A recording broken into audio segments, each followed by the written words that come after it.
നമസ്കാരം. ചാനലിലേക്ക് എല്ലാവർക്കും സ്വാഗതം. ട്രയം എന്ന തുടർക്കഥയുടെ 13-ാം ഭാഗം. ഭൂമി, നിന്റെ അപ്പൻ പിന്നെയും കെട്ടാൻ പോണെന്ന് കേട്ട് നേരാണോ ഭൂമി? ഇന്റർവെൽ സമയം ക്ലാസ്സിലെ മഹാപരിഹാസിയായ അവളുടെ സഹപാഠി ജോയ് എന്ന് വിളിക്കുന്ന ജോബി അടുത്തു വന്നിരുന്ന് കാര്യമായി ചോദിക്കുകയായിരുന്നു. അറിയില്ല. അതെന്താ ഭൂമി, നീ അവിടെ നിന്നല്ലയോ വരുന്നത്?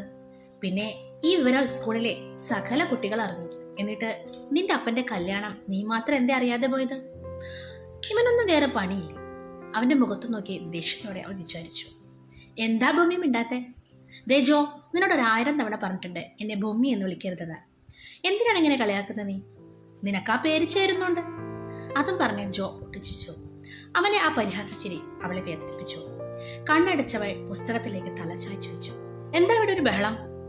ഭൂമിയുടെ ശബ്ദം ഒന്നുയർന്നപ്പോൾ അതുവഴി കടന്നുപോയ ടീച്ചർ അവരോട് വന്ന് വിവരം തിരക്കി. ഭൂമി ഒന്നും ഇടയില്ല. അവനോട് മാറിപ്പോകാൻ ടീച്ചർ കാര്യം ഒന്നും അറിയാതെ തന്നെ ആവശ്യപ്പെട്ടു. പുസ്തകത്തിൽ തലചായ്ച്ചു വെച്ച് ഭൂമിയുടെ കണ്ണുകൾ നിറഞ്ഞൊഴുകി. സ്കൂൾ വരാന്തയിലെ തൂണുകൾക്ക് ചാരെ സഹപാഠികൾ കൂട്ടം കൂടി നിന്ന് കുശലം പറയുന്നത് ജനാലയിലൂടെ അവൾ നോക്കിക്കേട്ടു. തൊട്ടരികിലിരിക്കുന്ന മേഘ്ന തന്നോട് പക്ഷപാതം കാണിക്കുന്നു. അധിക നേരം ആരും ഭൂമിയോട് ചിലവഴിക്കാറില്ല. അവളെ കൂടെ കൂട്ടുന്നത് അങ്ങേയറ്റം അപമാനകരമെന്ന് അവർ കരുതിയിരുന്നു. അതുകൊണ്ടൊക്കെ തന്നെ ഭൂമിയും അവരിൽ നിന്നും വേർപെട്ടു നടന്നു. പോക്കും വരവും നന്ദച്ചാച്ചുവിനൊപ്പം ആയതിനാൽ യാത്രയിൽ ഒറ്റപ്പെടൽ ഉണ്ടായില്ല. പക്ഷേങ്കിൽ സ്കൂളിലെത്തുന്ന നിമിഷം മുതൽ സ്കൂൾ സമയം കഴിയുന്നതുവരെ അവൾ നന്നായി ഏകയാകപ്പെടുന്നവളുടെ വേദന അനുഭവിച്ചിരുന്നു. ഭൂമിക്ക് ഭാരമായവൾ ഭൂമി എന്നവൾ സ്വയം വിശേഷിപ്പിച്ചു. തന്റെ പുസ്തകങ്ങളിൽ തലചാരിച്ച് കണ്ണീരൊലിപ്പിച്ചുകൊണ്ട് ആ ദിവസം അവൾ കഴിച്ചുകൂട്ടി. മതി, പോട്ടെ. തലമുടിയിടയിൽ ഇഴഞ്ഞുകൊണ്ടിരുന്ന ശിവകാമിയുടെ കൈവിരലുകളെ കോർത്തുമുറുക്കി നന്ദ പുറപ്പെടാൻ ഭാവിച്ചു.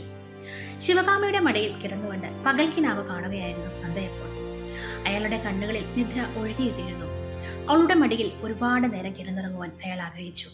ക്ലോക്കിലെ സമയം ഭൂമിയുടെ മുഖവും സ്കൂളും ഓർമ്മപ്പെടുത്തിക്കൊണ്ടിരുന്നു. കൂടാതെ ഏട്ടൻ രത്നാകരന്റെ വീരഭാവം അയാളിൽ അങ്കലാപ്പുണർത്തി.